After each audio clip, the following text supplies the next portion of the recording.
अस्सलाम वालेकुम प्यारा शागिर्दो, उम्मीद है तो सब ठीक ठाक मज़े में होंदो। प्रीवियस लेक्चर में असां डिस्कस कयो हो बॉयल्स लॉ ते। हाँ बॉयल्स लॉ छा हो असां यानी कि खोड़ सारी उनमें शयूं डिस्कस कयूं हूँ। त volume is inversely proportional to the pressure at constant temperature ते। माना जॾहिं बि यानी कि को कॉन्सेप्ट वरतो होसीं त volume is inversely proportional to the what pressure. कॾहिं जॾहिं टेम्परेचर जे चेंज छा हुजे ज़ीरो हुजे, इट मीन्स कांस्टेंट हुजे। ओके, हाणे त सवाल थो उभरे in terms of kinetic molecular theory. In terms of kinetic molecular theory यानी KMT जे बुनियाद ते जेका एक्सप्लेनेशन थींदी आहे बॉयल्स लॉ जी, उहा कीअं वाज़ह थींदी आहे त जॾहिं असांजो वॉल्यूम घटिबो आहे, डिक्रीज़ थींदो आहे त प्रेशर वधंदो। हाणे प्रेशर कीअं थो वधे, ॾिसो टेम्परेचर कांस्टेंट आहे त इन मॉलिक्यूल्स जी जेकी एवरेज स्पीड हूंदी या वेलासिटी हूंदी उहा बि छा हूंदी, हाणे कांस्टेंट। हाणे जेके स्लो वारा हूंदा उहे फास्ट वारनि जे बराबरि थियण जी कोशिशि कंदा, ऐं जेके फास्ट वारा हूंदा मॉलिक्यूल उहे स्लो थियण जी कोशिशि कंदा। छो जो स्पीड एवरेज छा यानी कि असां कंसीडर था कयूं सेम बिकॉज ऑफ टेम्परेचर साॻियो आहे। हाणे इते लाज़मी आहे टेम्परेचर साॻियो आहे त कंहिं वेज़ल में नंढे वेज़ल में मॉलिक्यूल्स जल्दी जल्दी अची हिट कंदा, जल्दी जल्दी अची हिट कंदा, छो जो उन्हनि खे एवरेज स्पीड साॻी रखणी आहे बिकॉज ऑफ टेम्परेचर कांस्टेंट। हाणे जल्दी जल्दी जॾहिं प्रोसेस थींदो त हिते जेको वेज़ल हूंदो उन सां वञी हिट कंदा, कोलाइड कंदा मॉलिक्यूल्स। हाणे जॾहिं कोलाइड कंदा फास्ट फ्रीक्वेंटली त पोइ प्रेशर इंक्रीज़ थींदो। अकॉर्डिंग टू कॉन्सेप्ट जॾहिं प्रेशर इंक्रीज़ थींदो आहे त टेम्परेचर शुड बी इंक्रीज़ड, माना टेम्परेचर इंक्रीज़ थियणु घुरिजे, लेकिन असां था चऊं कांस्टेंट आहे। पोइ हिते कांस्टेंट कीअं रखंदा आहियूं, पोइ चवंदासीं त हिते हिकिड़ो असां डिवाइस रखंदा आहियूं यानी कंपोनेंट लॻाईंदा आहियूं। कंपोनेंट लॻाईंदा आहियूं that component is called diathermic.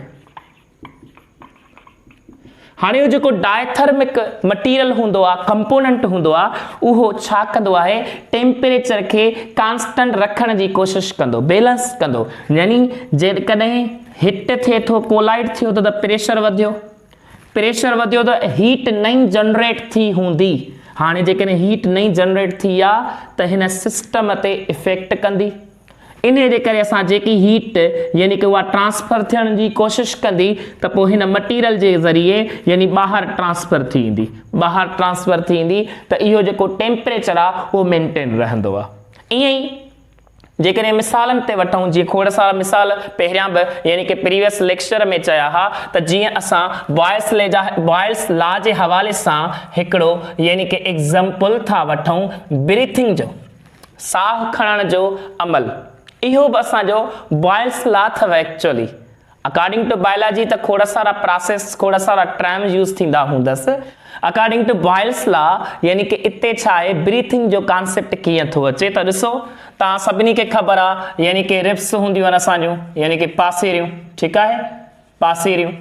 हाणे पासेरियुनि जे विच ते असांजा लंग्स हूंदा आहिनि, फिफड़ असांजा हूंदा आहिनि, लंग्स हूंदा आहिनि, ठीकु आहे, फिफड़ हूंदा आहिनि यानी कि लंग्स हूंदा आहिनि, फिफड़ हूंदा आहिनि कंहिंजे विच में, रिब्स जे विच में, रिब्स जे विच ते दरमियान यानी कि छा हूंदा आहिनि असांजा यानी फिफड़ यानी कि लंग्स।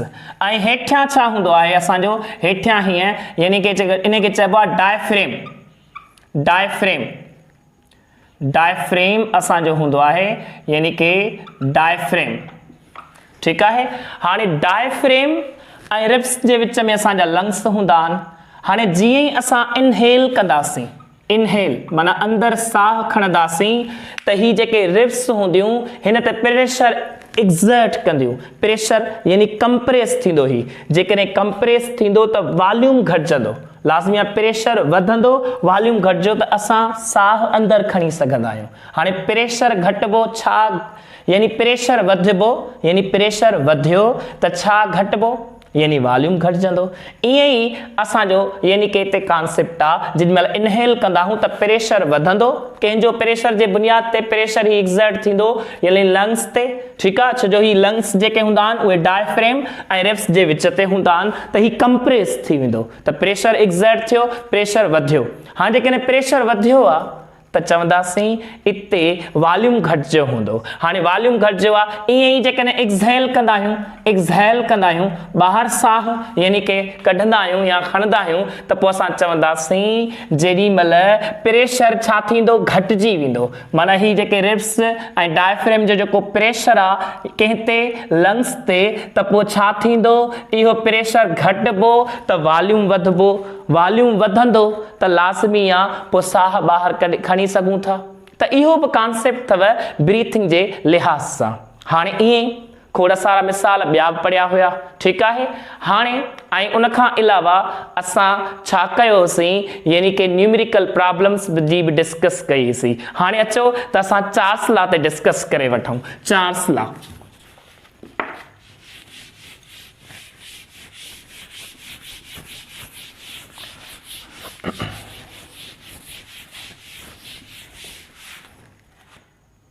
चार्ल्स लॉ यानी जेकस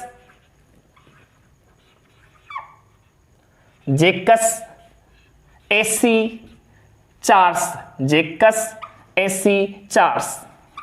इन जो पूरो नालो हूंदो आहे जेकस AC Charles.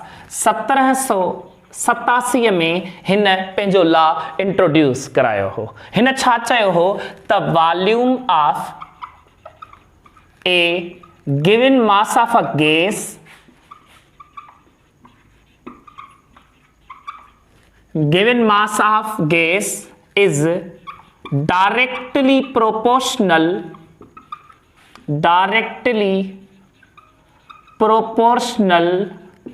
to the absolute temperature at constant pressure। हाणे हिन इहो कॉन्सेप्ट ॾिनो त जेको गैस जो मटीरियल जो मास हूंदो गिवन माना फिक्स्ड, उनजो जेको वॉल्यूम हूंदो उहो वॉल्यूम जेको आहे उहो डायरेक्टली प्रोपोर्शनल हूंदो जेको असांजो एब्सोल्यूट यानी टेम्परेचर हूंदो। माना volume is directly proportional to the temperature at constant pressure. माना प्रेशर में चेंज न थियणु घुरिजे, ठीकु आहे, चेंज 0 हुजे। हाणे प्रोपोर्शनलिटी हटाए इक्वल जी साइन बि आहे, पोइ कांस्टेंट हूंदो आहे इंट में टेम्परेचर। हाणे कांस्टेंट जो वैल्यू कढूं त volume upon temperature is always what, constant. चवण जो मक़सदु आहे त वॉल्यूम ऐं टेम्परेचर जो ratio according to Charles law छा हुजणु घुरिजे, कांस्टेंट हुजणु घुरिजे। यानी हिन जो मतिलबु इहो आहे त वॉल्यूम खणी कहिड़ो बि खणो, टेम्परेचर कहिड़ो बि खणो, वॉल्यूम जो वैल्यू कहिड़ो बि खणो, टेम्परेचर जो वैल्यू कहिड़ो बि खणो, ऑलवेज इन्हनि जो रेशो छा हूंदो आहे, कांस्टेंट। इहो कॉन्सेप्ट आहे।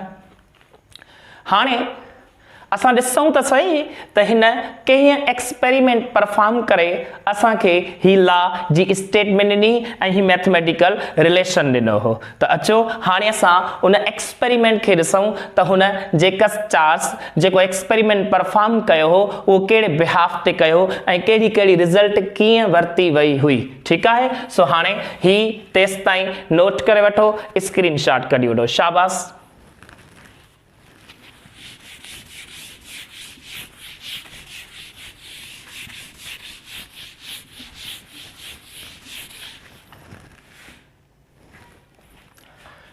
हाणे ॾिसो हिन छा कयो हो,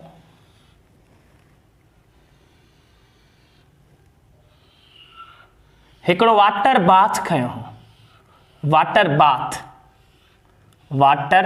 बाथ खयो हो, उन में पानी भरियो हो, पानी भरियल हो, ठीकु आहे, पानी भरियल हो, पाणीअ जी कुझु लेवल हुई। इन पाणीअ में हिन हिकु यानी छा पुट कयो हो, यानी स्केल मयरिंग हिकिड़ी स्केल हुई, उनखे यानी कि फिक्स रखियो है। हाणे उन जी कुझु मयरमेंट जी लेवल हुई, इन स्केल सां गॾु हिन यानी के माना कैपिलरी ट्यूब ॻंढियो हो या ॿधी करे सुक ॻंढियो हो उहो हिते कैपिलरी ट्यूब। हाणे कैपिलरी ट्यूब छा हूंदो आहे? इहो हिकिड़ो यानी अहिड़ो ट्यूब आहे, इंस्ट्रूमेंट आहे, कंपोनेंट आहे जेको माना सिमाल बोर में हूंदो आहे। सिमाल बोर माना हुनजो सिमाल सोराख हूंदो आहे, होल हूंदो आहे। उन बुनियाद ते ही असांखे प्रेशर घणो एग्ज़र्ट कराइण जे लाइ या ईअं यूज़ थींदो आहे घणनि असांजे यानी एक्सपेरिमेंट परफॉर्म करण दौरान। त इहो कैपिलरी ट्यूब माना कैपिलरी जो मतिलबु ई आहे, कैपिलरी जो मतिलबु ई आहे त यानी सिमाल बोर करण जे लाइ को इंस्ट्रूमेंट, सिमाल बोर, ठीकु आहे, वेरी स्मॉल, वेरी स्मॉल। हाणे इन लिहाज़ सां हिते हिन में अंदरि यानी के जेको कॉन्सेप्ट ॾिनो वियो हो ज़हन में रखिजो, कैपिलरी ट्यूब में, कैपिलरी ट्यूब में छा यानी एग्ज़र्ट कराई वई ही गैस, गैस एग्ज़र्ट कराई वई ही। ऐं पहिरियां त माना गैस बि एग्ज़र्ट कराई वई ही, उन खां पोइ इन में लिक्विड बि हुयो, लिक्विड बि। जेसि ताईं लिक्विड हुयो चवंदासीं जेसि ताईं लिक्विड आहे, हेसि ताईं सपोज़ लिक्विड आहे त पोइ इते गैस जी जॻह वलारजी वई आहे, माना गैस हाणे न आहे। गैस किथे आहे? ओ हिन ख़ाली जॻह ते गैस जो सम्झो मालिक्यूल्स। हाणे हिते छा आहे? हेसि ताईं ही गैस जा मालिक्यूल्स हूंदा, ठीकु आहे, माना गैस जो वॉल्यूम हेॾे शो करायल आहे ऐं हिते कंहिंजी जॻह वलारियल आहे? लिक्विड जी। हाणे इते इन जो टेम्परेचर मापण जे लाइ हिते थर्मामीटर हीअं यानी के लॻायो वियो हो, ठीकु आहे, थर्मामीटर हीअं फिट कयो वियो हो। हाणे थर्मामीटर जी रीडिंग वरिती वई, टेम्परेचर जे हिसाब सां थर्मामीटर जे ज़रिए यानी के टेम्परेचर जी मेजरमेंट रीडिंग वरिती पई वञे। हाणे हिते छा रखियो वियो हो? हिते असांजो यानी के बंसन बर्नर हुयो, बंसन बर्नर हुयो यानी के बंसन बर्नर, बंसन बर्नर हुयो जंहिंजे ज़रिए असां फायर कराईंदासीं, बाहि ॾींदासीं, ठीकु आहे, हीट अप कंदासीं हिन खे। हाणे हितां यानी कि हिन खे हीट कयो वियो, जीअं ई हीट कयो वियो, गौर कजो, जीअं ई हीट कयो वियो, हाणे हिते ॾिसो हिननि सभिनी जी लेवल जेका रखी वई ही लिक्विड जे हिसाब सां, लिक्विड वारी ही आहे वाटर बाथ, ठीकु आहे, ज़हन में रखिजो। हाणे ही जेको माना बर्तन खयो वियो हो यानी कि इंस्ट्रूमेंट कंपोनेंट खयो वियो हो, इन बुनियाद ते जेका लेवल ही लिक्विड जी, चाहे उहो कैपिलरी ट्यूब हुजे, चाहे हीअ स्केल मेजरिंग हुजे, चाहे ही थर्मामीटर हुजे, सभिनी जी जेकी हाइट हुई उहा इक्वल हुई, बराबर हुई। हाइट छा हुई? बराबर। हाइट माना लेवल। हाणे असां पहिरियां डिस्कस करे आया आहियूं त pressure is directly proportional to the height. जेकॾहिं सभिनी जी हाइट बराबर आहे त प्रेशर बि छा हूंदो? बराबर हूंदो, छो जो हीअ बि लेवल छा आहे? बराबर आहे, हिन जी बि लेवल छा आहे? बराबर आहे, हिन जी लेवल छा आहे? बराबर आहे। हाणे असां एक्सपेरिमेंट परफॉर्म करण दौरान प्रेशर खे साॻियो रखण जे लाइ असां न थर्मामीटर जी लेवल यानी हाइट चेंज कराईंदासीं, नई वरी असां इन यानी कि कैपिलरी ट्यूब जी असां हाइट चेंज कंदासीं, नई वरी असां हिन स्केल जी नई वरी लिक्विड जे हवाले सां चेंजिंग थियणु घुरिजे, माना हाइट जे रेफरेंस सां। हाणे इन जे करे हाइट सेम त माना प्रेशर बि सेम। हाणे प्रेशर असांजो हिते कांस्टेंट बैलेंस थी वियो, माना जेको हुन परफॉर्म कयो एक्सपेरिमेंट। हाणे जीअं ई हिन बाहि ॾियणु शुरू कई, हीटअप करणु शुरू कयो त ॾिठो वियो जेॾी महिल हिन खे हीटअप कयो त माना ही जेकी थर्मामीटर जी रीडिंग आहे टेम्परेचर वधियो हूंदो।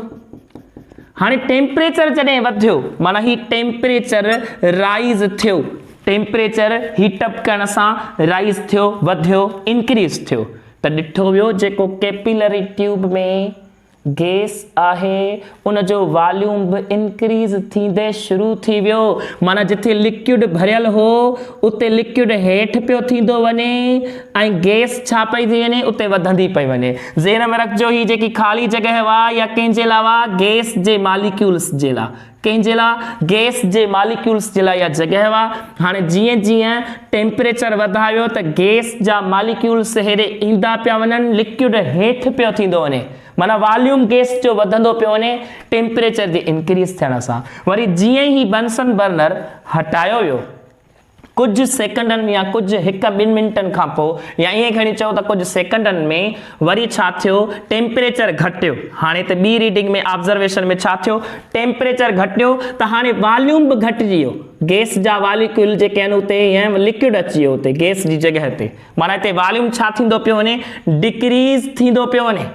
इन जो मतिलबु आहे volume is directly proportional what temperature at constant pressure because of height.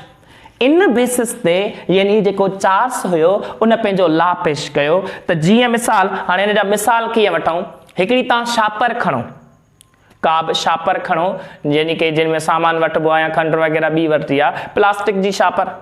हाणे उनखे पहिरियां हवा भरियो, उन में हवा भरे हाणे उनखे क्लोज़ कयो, ॿधियो, ॻंढि ॾेई ॿधी छॾियोसि। हाणे उहा जेकी हवा सां भरियल हुआ यानी कि शापर, उहा वञी फ्रिज में रखो। फ्रिज में रखण खां पोइ अधु कलाक खां पोइ 20 मिंटनि खां पोइ यानी कुझु टाइम खां पोइ तव्हां उहा ई शापर खणी अचो त जेकी हवा सां भरियल हुई तव्हां ॾिसंदो त उहा थोरी सुकड़ियल हूंदी, सुकड़िजल हूंदी। हाणे इहो छो थियो, छो जो अंदरि डिफ्रीज़र में असांजो टेम्परेचर छा हूंदो आहे, घटि हूंदो आहे। टेम्परेचर जे घटि थियण सां उहा जेकी शापर आहे उनजो वॉल्यूम छा थी वियो, घटिजी वियो। छो जो गैस जे हवाले सां चवंदासीं असां कॉन्सेप्ट। हाणे उन ई शापर खे खणी अचो, उहा ॿधल हूंदी अञा। हाणे हिकिड़ी यानी कि कंहिं गैस जे चुल्हे में बाहि ॿारियो, नंढी थोरी बाहि ॿारियो, हाणे परे खां सेक ॾियोसि, परे खां यानी कि उनखे छा कयो, सेक ॾियो, तओ ॾियोसि। हाणे जंहिंमें थोरो थोरो उनखे बाहि लॻंदी त हू थोरो यानी कि वॉल्यूम उनजो वधणु शुरू थींदो, छो जो टेम्परेचर वधियो। इन कॉन्सेप्ट खे वठी करे असां चई सघूं था त इहो एग्ज़ाम्पल यानी कि असां जो सिधो सो बिलोंग थो करे कंहिंसां, चार्ल्स लॉ सां। असां यानी कि सिधो सो कंहिंसां बिलोंग थो करे, चार्ल्स सां, चार्ल्स जे लॉ सां। हाणे टायर बस्ट थींदो आहे, टायर बस्ट छो थो थिए, छो जो इते टेम्परेचर वधियो त गैस जो ट्यूब जेको आहे उनजो वॉल्यूम वधियो हूंदो, मॉलिक्यूल पाण में घणा हिट कया हूंदा। हाणे इते कॉन्सेप्ट छा आहे, टेम्परेचर वधियो त वॉल्यूम बि वधियो। ईअं ई असांजा यानी कि हीलियम गैस जो बलून जेको तव्हां मूवीज़ में ॾिसंदा आहियो, यानी थोरो ॿरंदो आहे त पोइ उन में माण्हू वेठा हूंदा आहिनि, पोइ उहो मथे वेंदो आहे, गैस वॾो ट्यूब हूंदो आहे हिकिड़ो, उन में 4-5 माण्हू बि ईअं खारो हूंदो आहे हिकिड़े क़िस्म जो, हा न। त इन बुनियाद ते असांजो जेको गैस टेम्परेचर वधाईंदा आहियूं यानी कि त पोइ छा थींदो आहे, उनजो वॉल्यूम वधंदो आहे त उहो अञा मथे वेंदो आहे। क्लियर? ईअं असांजा चार्ल्स जा लॉ जा एग्ज़ाम्पल असांजा थी सघनि था। हाणे असां यानी कि डिस्कस करे था वठूं ग्राफिकल रिज़ल्ट कीअं हुन यानी कि कॉन्सेप्चुअल ॾिनी। ठीकु आहे, सो अचो त असां डिस्कस करे वठूं। जी बाबा, हाणे ॾिसो ग्राफिकल रिप्रेज़ेंटेशन जे बुनियाद ते कॉन्सेप्ट ॾिनो वियो आहे। हाणे अकॉर्डिंग टू ग्राफ यानी according to Charles law, volume is directly proportional to the temperature at constant pressure। जीअं जीअं टेम्परेचर वधाईंदासीं त वॉल्यूम बि उन जे करेस्पॉन्डिंग छा थींदो वेंदो, वधंदो वेंदो। जीअं जीअं टेम्परेचर घटाईंदा वेंदासीं त उन गैस जे बुनियाद ते वॉल्यूम बि छा थींदो वेंदो, घटिजंदो वेंदो, माना इन टर्म्स ऑफ टेम्परेचर।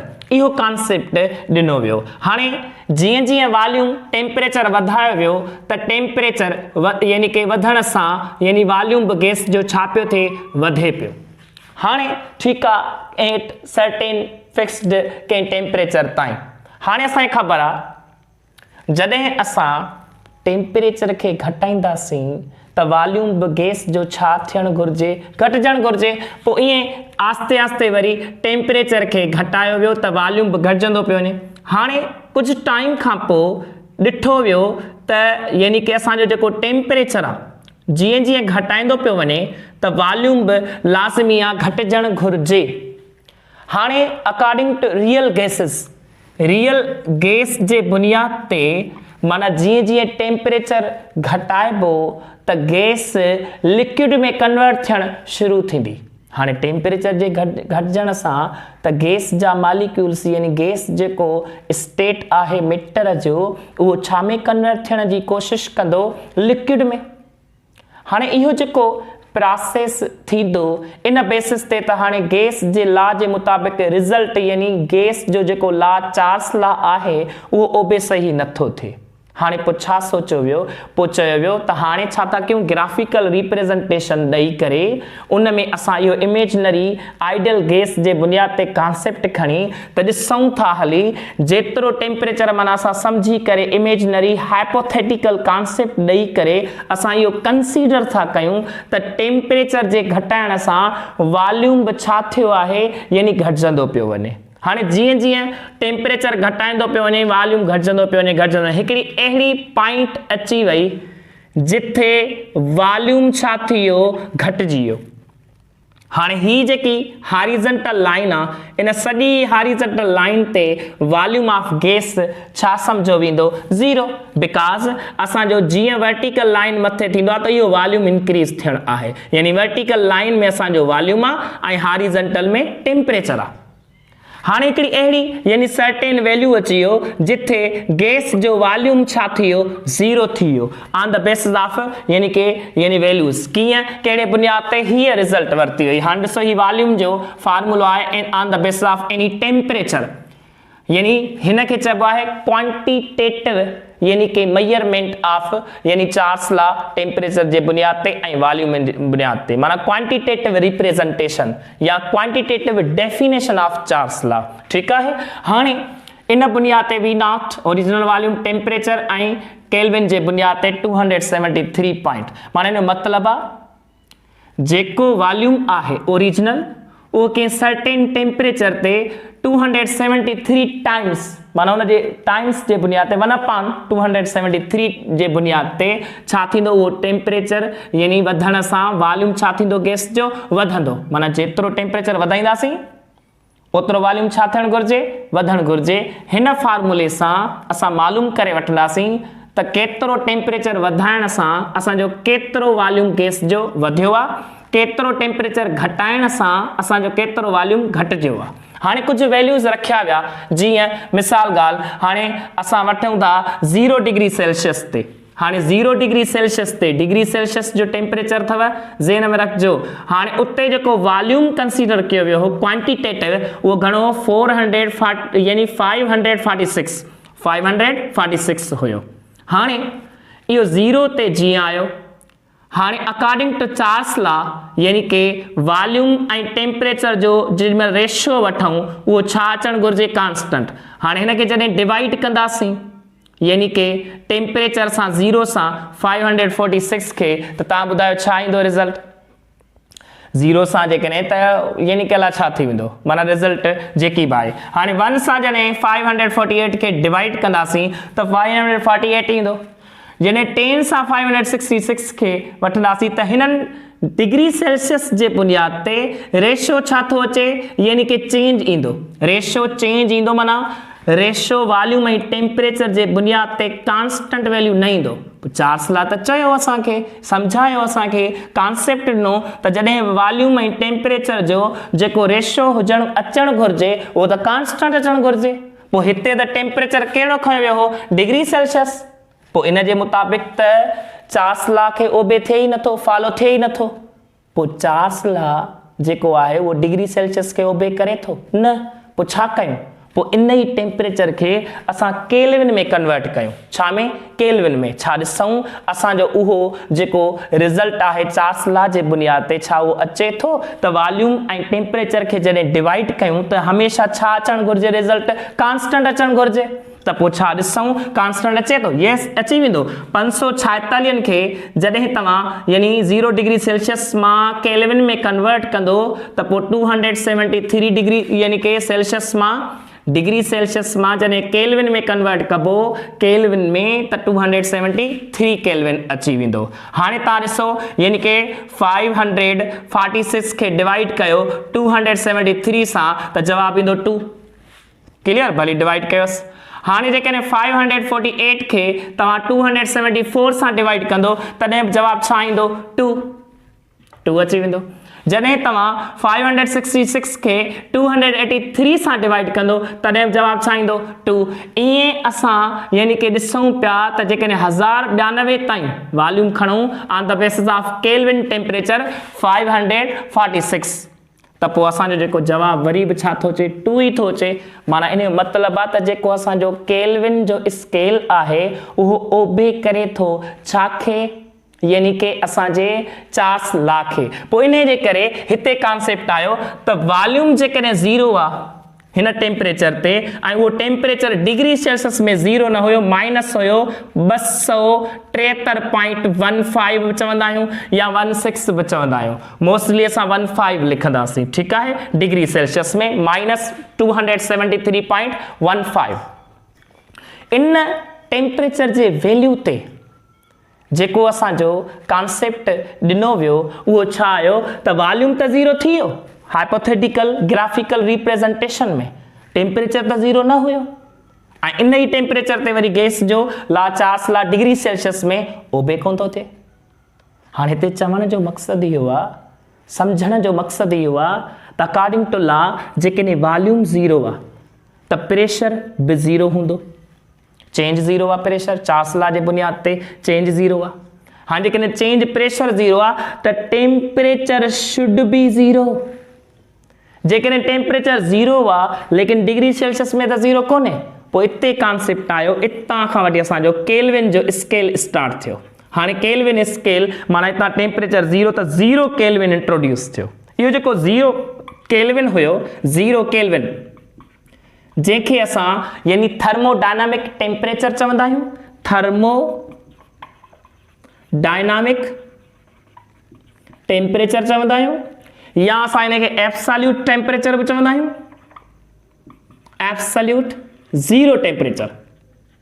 इहो असांजा नेम्स हूंदा आहिनि हिन जा, यानी केल्विन स्केल जे बुनियाद ते। त पोइ हिते लॉ ओबे थिए थो वाक़ई त जेकॾहिं वॉल्यूम 0 आहे त टेम्परेचर बि छा आहे 0 आहे, अकॉर्डिंग टू चार्ल्स लॉ हिते चार्ल्स लॉ छा थो थिए ओबे थिए थो। त इन बुनियाद ते रिज़ल्ट सही यानी साबित कई वई त वाक़ई असांजो जेकॾहिं वॉल्यूम घटिजे थो त टेम्परेचर बि घटिजी थो वञे, यानी टेम्परेचर घटायूं था त वॉल्यूम बि घटिजे थो।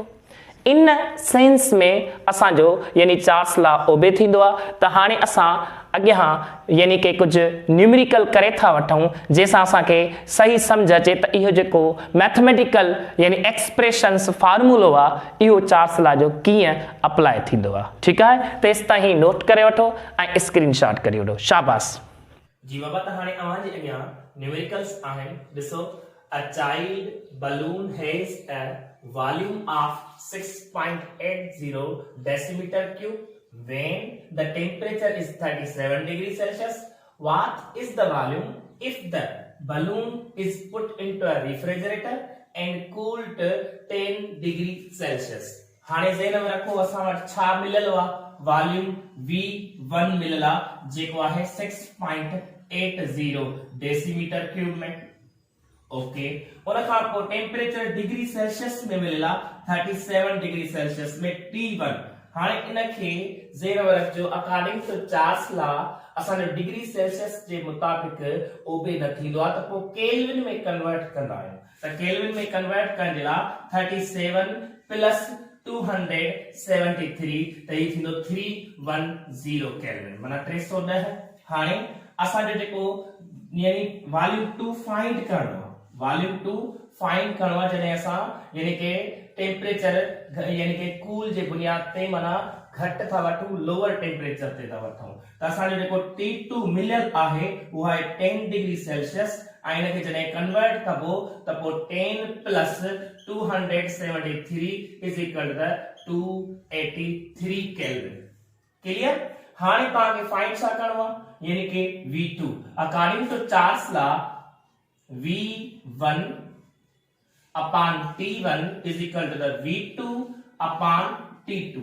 हाणे तव्हांखे छा करणो आहे, केल्विन वारो वैल्यू पुट करणो आहे त ही T2 हिते छा थो करे डिवाइड हेॾे वञी मल्टीप्लाई, त V1 सां T2 मल्टीप्लाई वञी कंदो अपॉन में T1 साॻो which is equal to the V2। हाणे हिन में वैल्यूज पुट कंदासीं। V1 जो वैल्यू असांजो आहे यानी कि 6.80 ऐं T2 जो वैल्यू आहे असांजो यानी कि 283 डिवाइडेड में T1 जो वैल्यू आहे असांजो 310। जॾहिं तव्हां हिनखे मल्टीप्लाई एंड डिवाइड कंदो त असांजो आंसर वॉल्यूम 2 जो अची वेंदो। क्लियर। त एड़े तरीक़े सां असांजो चार्स ला न्यूमेरिकल जे हवाले सां यानी कि अप्लाई थींदो आहे, यूज थींदो आहे। हाणे ॾिसो अॻियां ॿियो यानी कि असांजो प्रॉब्लम आहे न्यूमेरिकल आहे। ॾिसो न्यूमेरिकल आहे असांजो त volume of A given mass of a gas will be doubled. हाणे वॉल्यूम हिते छा थो चवे, डबल। पहिरियों वॉल्यूम गिवन आहे असांजो माना ॿुधाए थो यानी कि त वॉल्यूम डबल थी वञे। एक एटमॉस्फेरिक यानी कि असांजो छा हूंदो आहे प्रेशर, ये खणी चऊं, if the temperature of the gas is changed from 150 degree Celsius to, हाणे सवाल ते समझण जी ॻाल्हि आहे, जेकॾहिं वॉल्यूम डबल थी वञे त ॿुधायो कहिड़े टेम्परेचर ते उहो जेको वॉल्यूम आहे उहो डबल थींदो। जेकॾहिं इनिशियल टेम्परेचर माना T1 असांजो 150 डिग्री सेल्सियस हुजे त ॿुधायो जेको ॿियो टेम्परेचर चेंज कंदो माना जंहिं टेम्परेचर जे चेंज थियण ते वॉल्यूम डबल थी थो वञे उहो टेम्परेचर मालूम करणो आहे। वरी ॿुधो, जंहिं टेम्परेचर जे चेंज ते वॉल्यूम छा थो थी वञे, डबल थी थो वञे त उहो टेम्परेचर मालूम करणो आहे। कॉमन सेंस जी ॻाल्हि आहे, volume is directly proportional what temperature. जेकॾहिं वॉल्यूम डबल आहे त टेम्परेचर में छा हूंदो, डबल। कंहिंजो डबल, जेको इनिशियल मिलल आहे T1 जेको मिलल आहे इन जो असां छा वठंदासीं, डबल वठंदासीं। पर हिकिड़ो कॉन्सेप्ट पहिरियां, हाणे ही आहे डिग्री सेल्सियस में गिवन, पहिरियां इन खे कन्वर्ट कबो केल्विन में। सो केल्विन में कन्वर्ट करण जे लाइ T1 is equal two 150 plus असांजो 273 प्लस कयोस 3 12 4 423 केल्विन में असांजो कन्वर्ट थी वेंदो असांजो छा, टेम्परेचर T1 जो वैल्यू मिलियो 423 केल्विन। हाणे असांखे ख़बर आहे त जेको असांजो टेम्परेचर आहे उहो असांजो छा आहे, T2 फाइंड करणो आहे। जॾहिं त जेको टेम्परेचर T1 आहे उन जो छा आहे, डबल वठणो आहे। तॾहिं वञी असांखे वॉल्यूम डबल जे बुनियाद ते कॉन्सेप्ट मिलंदो। ठीक आहे। त हाणे 2 मल्टीप्लाई में T1, हाणे T1 असांजो घणो आहे 423। हाणे 423 आ त ही जवाब थींदो 648 माना 846 असांखे यानी कि T2 असांखे मिलियो आहे। T2 मिलियो आहे असांखे छा 400 यानी कि 800 T2 असांखे मिलियो आहे 846 केल्विन में। लेकिन असांखे ऑप्शंस में ॾिसो डिग्री सेल्सियस में असांखे कन्वर्ट करणो पवंदो। त डिग्री सेल्सियस में T2 खे कन्वर्ट करण जे लाइ असांखे छा करणो पवंदो, 846 मां माइनस कंदासीं 273। जॾहिं इहो तव्हां माइनस कंदो त जवाब अची वेंदो 573 डिग्री सेल्सियस में। त ही असांजो डिग्री सेल्सियस में छा अची वियो, टेम्परेचर अची वियो, जंहिं टेम्परेचर ते वॉल्यूम छा थी वेंदो आहे, डबल थी वेंदो। ठीक आहे। सो असांजो जेको ऑप्शन सी आहे इहो करेक्ट आहे। ठीक आहे। त इहे प्रॉब्लम्स जेके आहिनि अहिड़े क़िस्म जा चार्स लॉ जे बुनियाद ते थींदा आहिनि। इते असां V/T1 या V/T2 वारो कांस्टेंट वारो कॉन्सेप्ट खोलनो आहे।